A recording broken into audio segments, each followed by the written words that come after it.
तो hello guys, आज की इस वीडियो में हम सोलो लेवलिंग सीजन 3 के एपिसोड 3 को कवर करने वाले हैं।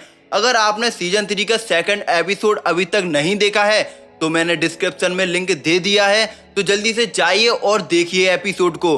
और अगर आपने मेरे चैनल को सब्सक्राइब नहीं किया है तो जल्दी से चैनल को सब्सक्राइब कर लीजिए, क्योंकि आपको ऐसे ही एपिसोड देखने को मिलते रहेंगे। तो एपिसोड शुरू होता है वहीं से जहां पिछला एपिसोड छोड़ा था। जिन्वो कजल पर सवार होकर तेजी से जिना के स्कूल की तरफ निकल चुका था। इधर स्कूल में जिना पर एक मॉन्स्टर अटैक करने वाला होता है, लेकिन तभी उसके अंदर से जिन्वो का शैडो सोल्जर निकलकर सामने आ जाता है और एक जबरदस्त पंच मारकर उस मॉन्स्टर को स्कूल से बाहर फेंक देता है। फिर उसके अंदर से दो और शैडो सोल्जर निकलकर आते हैं जो जिना को प्रोटेक्ट करते हुए बाकी बचे मॉन्स्टर को भी आसानी से मार देते हैं। वहां मौजूद सभी स्टूडेंट पूरी तरह शॉक में होते हैं। उन्हें लगता है कि जैसे मॉन्स्टर ही मॉन्स्टर से लड़ रहे हैं। जिना भी हैरान रह जाती है, उसे लगता है कि शायद जिन्वो खुद वहां पहुंच गया है। इसके बाद डंजन का गेट पूरी तरह खुल जाता है और हमें उस डंजन का बॉस दिखता है। कुछ मॉन्स्टर उसे बताते हैं कि कुछ हाई ओआरसी मॉन्स्टर इंसानों की हेल्प कर रहे हैं। असल में वो जिन्वो के शैडो सोल्जर की बात कर रहे होते हैं। ये सुनकर बॉस गुस्से में कहता है कि तुम लोग सिर्फ 3 हाई ओआरसी मॉन्स्टर को भी डिफीट नहीं कर पा रहे हो और खुद को हाई ओआरसी वॉरियर कहते हो। फिर वो अपनी तलवार निकाल कर कहता है कि उसे उसके पास ले चलो।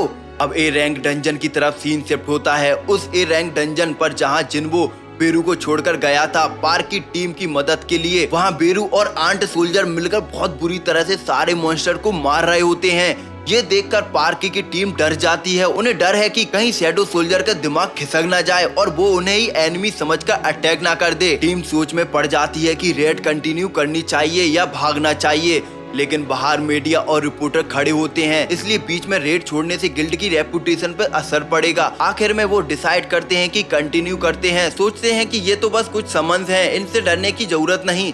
तभी बीरू और पार्क के सामने आ जाता है और एक मॉन्स्टर का सिर काटकर उसके पैर के सामने फेंक देता है। पार्क की हालत टाइट हो जाती है थोड़ी देर के लिए और बाकी हंटर वहां आकर उससे पूछते हैं कि वो ठीक है या नहीं। ये भी पूछते हैं कि क्या इन आंट को फॉलो करना चाहिए या नहीं। पार्क जवाब देता है कि जो सिर उसने लाके दिया था वो एक हाई रैंक नाइट का था, जिसे मारने के लिए उन्हें काफी मुश्किल होती, लेकिन बेरू ने 1 सेकंड में काम तमाम कर दिया। साथ ही पार्क ये बताता है कि हाई रैंक मॉन्स्टर से मैजिक कोर निकलता है जो बहुत ही एक्सपेंसिव होता है और बिना मेहनत किए उन्हें ये बहुत सारे कोर मिलने वाले हैं। तो क्या सब अब भी इस रेड को छोड़ना चाहोगे? ये सुनते ही हंटर बिना किसी ऑर्डर का वेट किए शुरू हो जाते हैं शैडो सोल्जर को फॉलो करने के लिए और उल्टा पार्क से कहते हैं कि वो जल्दी आए वरना पीछे रह जाएगा। पार्क मन में सोचता है कि कैसे लालची टीम मेंबर मिले हैं मुझे। अब सीन फिर से शिफ्ट होता है जिन्ना के स्कूल की तरफ, जहाँ डंजन का बॉस आखिरकार जिन्वो के शैडो सोल्जर के सामने आ जाता है। बाकी मॉन्स्टर उसके लिए चीयर कर रहे होते हैं। बॉस अपनी तलवार से एक सोल्जर पर अटैक करता है। सोल्जर उसका बार ब्लॉक कर लेता है। बॉस थोड़ा इम्प्रेस होकर कहता है कि उसने बार ब्लॉक तो कर लिया, लेकिन फिर भी वो बहुत वीक है, और ये कहकर वो उसे सोल्जर को बीच से काट देता है। लेकिन वो नोटिस करता है कि सोल्जर फिर से रीजनरेट हो रहे हैं। ये देखकर वो सोचने लगता है कि क्या ये कोई स्पेशल स्पेल है। वो बार बार उन्हें काटता है, लेकिन हर बार वो रीजनरेट हो जाते हैं। हजारों बार काटने के बाद भी कोई फर्क नहीं पड़ता। इस बीच बॉस के दिमाग में लगातार एक आवाज आ रही होती है जो उसे ह्यूमंस को मारने के लिए कमांड दे रही होती है, लेकिन वो इन मॉन्स्टर में ही उलझा रहता है। वो काफी इरिटेट हो जाता है, उसका सिर फटने जैसा लगता है उस आवाज से, और वो सोचता है कि उसे जल्दी से फाइट खत्म करनी होगी। तभी उसे समझ आता है कि ये सोल्जर मैजिक से कंट्रोल किए जा रहे हैं, तो क्यों ना उसी को मार दिया जाए जो उन्हें कंट्रोल कर रहा है, फिर ये अपने आप मर जाएंगे। वो जिन्ना की तरफ बढ़ने लगता है, लेकिन जिन्वो के शैडो सोल्जर उसे घेर लेते हैं। इस पर बॉस अपने ओआरसी को ऑर्डर देता है कि वो सभी सोल्जर्स पर लगातार अटैक करते रहें, क्योंकि रीजनरेट होते वक्त वो पावरलेस होते हैं और सारे हाई ओआरसी मिलकर उन 3 सोल्जर को घेर कर अटैक करने लगते हैं, जिससे वो बिजी हो जाते हैं। इसी मौके का फायदा उठाते हुए बॉस जिना पर अटैक कर देता है और उसका सिर पकड़कर उसे उठा लेता है। वो कहता है, तुम्हें इन ओआरसी को कंट्रोल कर रही हो ना, मैं तुम्हारे अंदर मैजिक सेंस कर रहा हूँ। वो जिन्ना को मारने ही वाला होता है, तभी उसे एक बहुत ही स्ट्रॉन्ग ऑरा महसूस होता है। जो उसकी तरफ तेजी से आ रहा होता है। ये ऑरा इतना ज्यादा पावरफुल होता है कि बॉस मॉन्स्टर के हाथ पैर तक कांपने लगते हैं और वो डर के जिन्ना को छोड़ देता है। बॉस मॉन्स्टर आसमान की तरफ देखता है तो उसे कुछ बहुत ही तेजी से अपनी तरफ आते हुए महसूस होता है। साथ ही में एक खतरनाक गुस्से वाला ऑरा भी। फिर एक जोरदार धमाका होता है और चारों तरफ स्मोक फैल जाती है। जिन्ना को अपने सिर पर किसी का हाथ महसूस होता है। वो ऊपर देखती है तो उसके सामने जिन्वो होता है जो कहता है तुम अब सेफ हो। इस स्मोक हटने पर बॉस मॉन्स्टर को सामने एक बहुत ही पावरफुल इंसान खड़ा दिखता है जो गुस्से में भरा होता है। बॉस अपना इंट्रोडक्शन देना शुरू करता है और बोलता है मैं रेड ब्लड क्लैन का लीडर हूँ। लेकिन जिन्वो पूरी गुस्से में उसकी तरफ उंगली करके सिर्फ इतना कहता है कि तुम चुप रहो और शांति से खड़े रहो। और इतनी सीधी बेइज्जती देखकर सच में भाई मुझे गूज़बम्स आ गए और अभी भी सच बताऊं तो अभी भी मेरे जो रोंगटे हैं वो खड़े हो गए हैं मेरे। और अगर आपको भी गूज़बम्स आ रहे हैं तो कमेंट में जरूर बताएं। इसके बाद जिन्वो जिन्ना के पास जाकर उसे हक करता है और कहता है सॉरी आने में देर हो गई, लेकिन अब मैं तुम्हें कुछ नहीं होने दूंगा। जिन्ना भी उसे पकड़कर रोने लगती है। उसे रोते देखकर जिन्वो का गुस्सा और बढ़ जाता है। वो इग्रिस को बुलाकर कहता है कि वो थोड़ी देर जिन्ना का ख्याल रखे और कुछ शैडो सोल्जर को समन करके बाकी स्टूडेंट को स्कूल से बाहर निकालने का काम सौंप देता है। इसी बीच एक मॉन्स्टर आगे बढ़ने की कोशिश करता है, लेकिन जिन्वो गुस्से में सिर्फ इतना कहता है कि कोई अपनी जगह से नहीं हिलेगा और सब वहीं रुक जाते हैं। शैडो सोल्जर एक एक करके सारे स्टूडेंट को सेफली वहां से निकाल देते हैं और बॉस जिन्वो से पूछता है कि क्या तुम इमॉर्टल सोल्जर के मालिक हो, और ये भी पूछता है कि तुम कौन हो और तुम्हें हमारी लैंग्वेज कैसे आती है। लेकिन जिन्वो कोई जवाब नहीं देता, बस गुस्से से उसे घूरता रहता है। ये देखकर बॉस समझ जाता है कि जिन्वो किसी सवाल का जवाब देने वाला नहीं है, तो बॉस अपनी पूरी आर्मी को अटैक करने का ऑर्डर दे देता है। सबसे पहले एक ओवर कॉन्फिडेंस मॉन्स्टर अटैक करता है, लेकिन जिन्वो उसकी उंगलियां मोड़कर तोड़ देता है। फिर उसका हाथ पकड़कर 360 डिग्री घुमाकर जमीन पर पटक देता है और घसीटते हुए ले जाकर अपने पैर से उसका सिर कुचल देता है, जैसे कोई चींटी कुचल ली जा रही हो। इतना गुस्सा शायद पहले कभी जिन्वो में नहीं देखा गया था। अगर आपको कोई सीन याद हो जिसमें वो इससे भी ज्यादा गुस्सा दिख रहा था तो कमेंट में जरूर बताना। बाकी मॉन्स्टर ये देखकर फट जाती है सभी मॉन्स्टर की, लेकिन सभी एक साथ मिलकर अटैक करते हैं। लेकिन सिर्फ एक सेकंड में जिन्वो उन सब का काम तमाम कर देता है। अब बॉस को छोड़कर सारे मॉन्स्टर मर चुके होते हैं। ये सब इतनी तेजी से होता है कि बॉस खुद कंफ्यूज हो जाता है कि कैसे एक इंसान ने एक सेकंड में उसकी सारी आर्मी को खत्म कर दिया। ये देखकर तो उस मॉन्स्टर की तो फटके चाल हो जाती है। जिन्वो बिना देरी किए बॉस का सिर पकड़कर दीवार में दे मारता है और गुस्से में पूछता है तुम लोग आखिर इंसानों को क्यों मारते हो, इससे तुम्हें क्या मिलता है। बॉस जवाब देता है कि उसके दिमाग में लगातार एक आवाज आती है जो इंसान को मारने का आदेश देती है। जिन्वो पूछता है कि मुझे पता था तुम्हारा दिमाग मुझे इंसान नहीं समझता, लेकिन अब इससे कोई फर्क नहीं पड़ता। मैं तुम्हें माफ कर दूंगा, लेकिन ये मत समझना कि माफ करने के प्रोसेस में तुम्हें दर्द नहीं होगा। इतना कहकर वो उसे मार देता है। अब सीन शिफ्ट होता है उस ए रैंक गेट की तरफ, जहां नाइट गिल्ड के लोग बीरू की मदद से तेजी से डंजन क्लियर करते हुए बॉस रूम तक पहुंच जाते हैं और वहां उनका सामना होता है अनडेड आर्मी के बॉस से, जिसके साथ 10 डेथ नाइट भी होते हैं। ये बॉस बहुत स्ट्रॉन्ग होता है। पार्क को फील होता है कि वो लगभग किसी एस रैंक हंटर जितना पावरफुल है, यानी उसे डिफीट करना उसके लिए ऑलमोस्ट इम्पॉसिबल था। इसी बीच कई ज़ॉम्बीज मॉन्स्टर भी उनकी तरफ बढ़ने लगते हैं, जिससे उनका रास्ता पूरी तरह ब्लॉक हो जाता है। अब वो बाहर भी नहीं जा सकते। एक हंटर अपनी स्किल से एक दीवार बनाकर ज़ॉम्बीज को कुछ समय के लिए रोक देता है और वो हंटर कहता है कि इसे मैं 5 मिनट से ज्यादा होल्ड नहीं कर पाऊंगा। पूरी नाइट गिल्ड की टीम की हालत खराब होने लगती है, लेकिन तभी पूरे स्वैग में एंट्री लेते हैं बेरू भाई। डंजन का बॉस उसे देखकर वो हैरान हो जाता है और पूछता है मोनार्क का पर्सनल शैडो आर्मी हम पर अटैक क्यों करना चाहता है।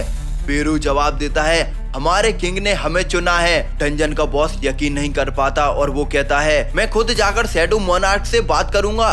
लेकिन बेरू उसकी बातों को पूरी तरह नजरअंदाज करते हुए सीधा अटैक कर देता है। अपना हाथ उसके चेस्ट में घुसा देता है और कहता है जिंदा रहोगे तब बोलोगे। फिर वो उसके चेस्ट से एक क्रिस्टल निकालकर तोड़ देता है, जिसे बॉस तुरंत मर जाता है और उसके साथ बाकी सारे डेड नाइट और ज़ॉम्बीज भी इंस्टेंटली खत्म हो जाते हैं। ये देखकर पूरी नाइट गिल्ड की टीम शॉक में आ जाती है। उन्हें यकीन नहीं होता कि बेरू ने सिर्फ एक अटैक से इतने पावरफुल बॉस को खत्म कर दिया। पार्क भी कहता है कि मुझे पता था कि वो स्ट्रॉन्ग है, लेकिन इतना स्ट्रॉन्ग है ये नहीं पता था। अगर ऐसा है तो हंटर जिन्वो को डंजन के अंदर जाने की जरूरत भी नहीं है, उसके सुमन अकेले ही पूरा डंजन क्लियर कर सकते हैं। पार्क सोचने लगता है कि इतने स्ट्रॉन्ग समन को कंट्रोल करना ही अपने आप में बहुत बड़ी बात है, और जिन्वो के पास तो पूरी आर्मी है, यानी वो अकेला ही कंट्री की बड़ी बड़ी गिल्ड से भी ज्यादा स्ट्रॉन्ग है। तभी उसे एक आइडिया आता है। वो अपने मैनेजर को कहता है कि उन्हें हंटर जिन्वो की गिल्ड के साथ अलायंस के लिए हाथ बढ़ाना चाहिए, क्योंकि जिन्वो को उसकी गिल्ड की जरूरत है। मैनेजर कंफ्यूज हो जाता है और पूछता है कि आज रेड में जो हुआ उसके बाद भी पार्क को लगता है कि जिन्वो को उनकी गिल्ड चाहिए। पार्क समझता है कि लॉ के मुताबिक किसी को डंजन में एंट्री के लिए मिनिमम 10 हंटर्स की टीम चाहिए होती है, और समन्स को हंटर्स में काउंट नहीं किया जा सकता। मतलब जिन्वो को बस मैन पावर चाहिए, जो वो हम प्रोवाइड करेंगे, बिना फाइट के, बिना किसी रिस्क के, सिर्फ प्रॉफिट। ये सुनकर लगता है कि नाइट गिल्ड वाले सच में काफी लालची हैं। अब सीन शिफ्ट होता है स्कूल के बाहर, जहां अब फाइट खत्म हो चुकी होती है। बाहर बहुत सारी एम्बुलेंस खड़ी होती है। इंजर्ड स्टूडेंट को हॉस्पिटल ले जाया जा रहा होता है। कुछ स्टूडेंट इस इंसिडेंट में मर चुके होते हैं, जिनके पेरेंट्स रो रहे होते हैं। पूरा माहौल मातम में छाया हुआ था। इसके बाद हमें चेयरमैन और जिन्वो एक कार में दिखते हैं। चेयरमैन कहता है कि कई स्टूडेंट की जान गई, अगर जिन्वो वहां नहीं पहुंचता तो और भी ज्यादा तबाही हो जाती और भी ज्यादा स्टूडेंट मारे जाते। जिन्वो ने फिर से एक बहुत अच्छा काम किया है। फिर वो अपना फोन देकर एक डाटा दिखाता है, जिससे पता चलता है कि लास्ट 6 मंथ में गेट खुलने की रेट काफी ज्यादा बढ़ गई है। हैरानी की बात यह है कि सिर्फ गेट ही नहीं बढ़े, बल्कि लोगों की अवेकेंट पावर और हंटर की संख्या भी इतनी बढ़ रही है जैसे कोई परफेक्टली बैलेंस कर रहा हो। चेयरमैन कुछ डॉक्यूमेंट दिखाते हुए बताता है कि जापान, यूएसए, चाइना, रसिया, फ्रांस, जर्मनी जैसे बड़े देश जिन्वो को अपने यहाँ बुलाना चाहते हैं, और शायद कुछ लोग पहले से ही उनसे कांटेक्ट कर चुके हैं। हंटर एसोसिएशन के पास उन्हें रोकने का अधिकार नहीं है, लेकिन चेयरमैन बस इतना जानना चाहता है कि क्या जिन्वो साउथ कोरिया छोड़कर तो नहीं जाएगा, क्योंकि इतने टैलेंटेड हंटर को देश होना नहीं चाहता, खासकर जब हंटर की पहले से ही कमी है और गेट भी बढ़ रहे हैं। जिन्वो मान जाता है, लेकिन एक कंडीशन रखता है। वो चाहता है कि उसे हाई रैंक डंजन में अकेले जाने की परमिशन मिले। चेयरमैन शॉक हो जाता है, क्योंकि इसका मतलब है कि डंजन एंट्री के लिए जो मिनिमम टीम रिक्वायरमेंट है उसे सिर्फ जिन्वो के लिए हटाना होगा। जिन्वो पूछता है क्या ये पॉसिबल है, तो चेयरमैन जवाब देता है कि ये इम्पॉसिबल भी नहीं है, बस मुझे थोड़ा सा वक्त चाहिए। के बाद जिन्वो कार से उतरकर चला जाता है। इधर जिन्वो किसी ए रैंक हंटर से फोन पर बात कर रहा होता है और उसे अर्जेंट गिल्ड ज्वाइन करने के लिए इनवाइट कर रहा होता है। वो हंटर असल में जिन्वो की कजिन होती है, जो एक सेलिब्रिटी भी है और बहुत पॉपुलर है, इसलिए डंजन रेड में उसकी कोई दिलचस्पी नहीं है। फिर भी जिन्वो उसे एक बार ऑफिस आकर गिल्ड मास्टर से मिलने को कहता है। वो ऑफिस आती है और जब मुलाकात जिन्वो से होती है उसकी, तो वो शॉक हो जाती है और वो कहती है तुमने पहले क्यों नहीं बताया कि ये हंटर सन जिन्वो की गिल्ड है। मुझे यकीन नहीं हो रहा है कि ये मेरे सामने खुद हंटर जिन्वो है। जिन्वो भी हल्का सा सरप्राइज होता है ये जानकर कि वो खुद ए रैंक हंटर है, और जिन्वो उससे कहता है कि तुम्हें इतना सरप्राइज होने की जरूरत नहीं है, क्योंकि तुम खुद सेलिब्रिटी हो। और फिर जिन्वो बोलता है कि गिल्ड से रिलेटेड सारी डिटेल जिन्वो बता देगा। हंटर एसोसिएशन के मीटिंग रूम में, जहां चेयरमैन बाकी मेंबर्स को जिन्वो की रिक्वेस्ट के बारे में बताते हैं और लॉ चेंज करने की बात करते हैं, लेकिन बाकी मेंबर तैयार नहीं होते। वो कहते हैं कि जिन्वो कोई एक्सपीरियंस हंटर नहीं है और सवाल उठने लगते हैं क्या सिर्फ स्ट्रॉन्ग होने की वजह से उसे स्पेशल ट्रीटमेंट दी जाए। चेयरमैन साहब जवाब देते हैं हाँ, वो स्पेशल ट्रीटमेंट देना चाहते हैं क्योंकि वो स्ट्रॉन्ग है, और अगर उसकी डिमांड पूरी नहीं की गई तो कोई दूसरा देश कर देगा और हम फिर से एक स्ट्रॉन्ग हंटर खो देंगे। चेयरमैन याद दिलाते हैं कि पहले भी होंग डोंग सो जैसे टैलेंटेड हंटर को अमेरिका वाले उनकी नाक के नीचे से ले गए थे। अगर इस बार भी वही गलती हुई तो जिन्वो को भी खो सकते हैं। अब फिर से सीन शिफ्ट होता है। जिन्वो और जिन्हो एक गेट में जाने की तैयारी कर रहे होते हैं। उनके साथ सिर्फ कुछ शैडो सोल्जर होते हैं, कोई ह्यूमन नहीं होता। मतलब अब उसे सोलो रेड की परमिशन मिल चुकी थी। वहाँ चेयरमैन के मैनेजर जिनजुल भी होते हैं, जो शुरू में शैडो सोल्जर की माना चेक करते हैं और पाते हैं कि सब के सब भी रैंक या उसके ऊपर हैं। जो किसी भी रेड की रिक्वायरमेंट इजीली पूरी कर सकते हैं। पता चलता है कि जिनचुल भी इस रेड में जिन्वो के साथ जाने वाला है, क्योंकि ये चेयरमैन का ऑर्डर था। वो कंफर्म करना चाहते थे कि क्या जिन्वो और सोलो रेड सच में सेफ है और क्या उसे बाकी किसी एक्स्ट्रा हंटर की जरूरत नहीं। जिन्वो को इनसे कोई प्रॉब्लम नहीं होती। डंजन के अंदर जाकर जिनचुल फाइट देखकर पूरी तरह हक्का बक्का रह जाता है। उसका दिमाग प्रोसेस नहीं कर पा रहा होता है कि कोई इतना स्ट्रॉन्ग कैसे हो सकता है। जिन्वो ने अभी तक कुछ किया भी नहीं था। उसके शैडो सोल्जर ही सारे मॉन्स्टर को मार रहे थे। जिन्हों को एक उंगली भी उठानी नहीं पड़ी। फिर कुछ आंट सोल्जर मरे हुए मॉन्स्टर को खाने लगते हैं, जिसे देखकर जिन्वो उन्हें किक मारकर डांटता है कि अंदर के मैजिक क्रिस्टल कितने प्रीसियस होते हैं, ये पता है क्या तुम्हें। साथ ही कुछ शैडो सोल्जर माइनिंग का काम भी करते दिखते हैं। जिनचुल ये सब देखकर पूरी तरह शौक में आ जाता है। उसने पहली बार देखा था कि कोई हंटर इतना पावरफुल हो सकता है कि अकेले ए रैंक गेट क्लियर कर सके, और साथ ही ये भी देखता है कि मॉन्स्टर बॉडी रिट्रीव करना और माइनिंग तक खुद संभाले, जैसे वो एक कंप्लीट वन मैन आर्मी हो। और फिर हम देखते हैं कि आखिर में वो लोग डंजन के बॉस के पास पहुंच जाते हैं। जिन्वो अपने सारे समन वापस बुला लेता है और वो खुद बॉस से फाइट करने का फैसला करता है।